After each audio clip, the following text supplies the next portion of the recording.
안녕하세요. 성경 통독을 돕는 바이블 가이드입니다.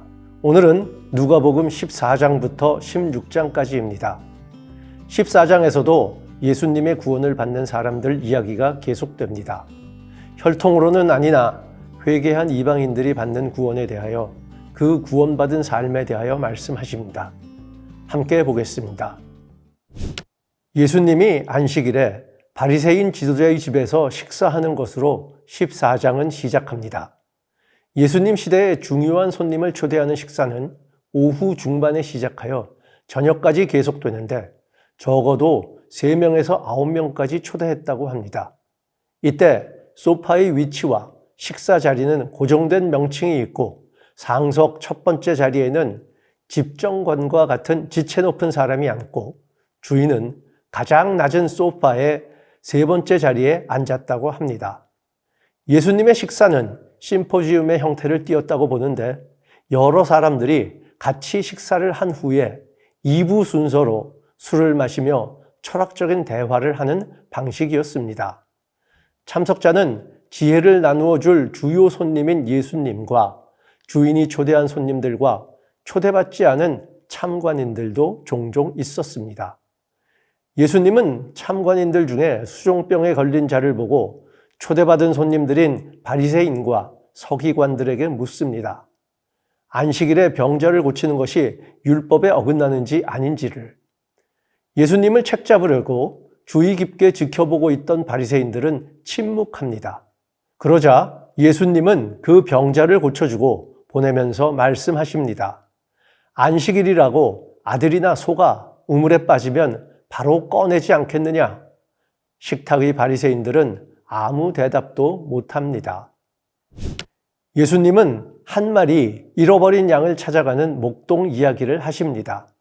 100마리의 양을 치는 목동이 한 마리를 잃었습니다. 어느 목동이 99마리의 양을 들에 두고 잃어버린 한 마리의 양을 찾아 나서지 않겠느냐고 묻습니다. 그 한 마리를 찾으면 어깨에 메고 옵니다. 친구들과 이웃들을 모아 잃어버린 한 마리를 찾았다고 잔치를 벌입니다. 목동의 기쁨은 하나와 99이라는 숫자의 단순 비교로는 이해할 수 없습니다. 현실적으로 99마리의 양을 들판에 버려두고 한 마리를 찾아 나설 수 있을까요? 한 마리로 인한 기쁨이 99마리보다 더할 수 있을까요?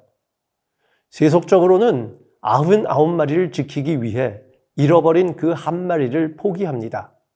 그런데 예수님은 현실에서 주목받지 못하고 외톨이로 방치되었던 그 하나에 주목하십니다.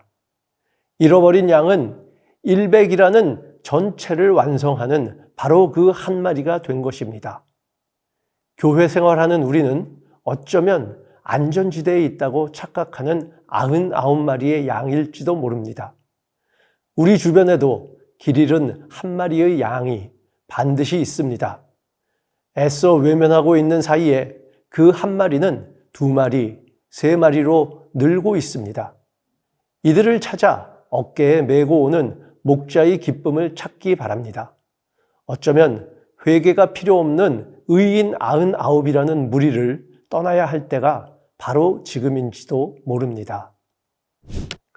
돌아온 탕자의 비유에 바로 이어 16장에서 예수님은 재물에 관하여 말씀하십니다. 불의한 청지기와 부자 나사로를 통하여 하늘나라의 재물 법칙을 알려주십니다. 탕자의 비유에서 큰아들은 아버지의 재산에 관심이 있어 집을 떠나지 않았을 뿐입니다. 불의한 청지기는 집에서 아버지의 사랑을 받으며 재산을 관리했던 큰아들처럼 주인의 재산을 관리합니다.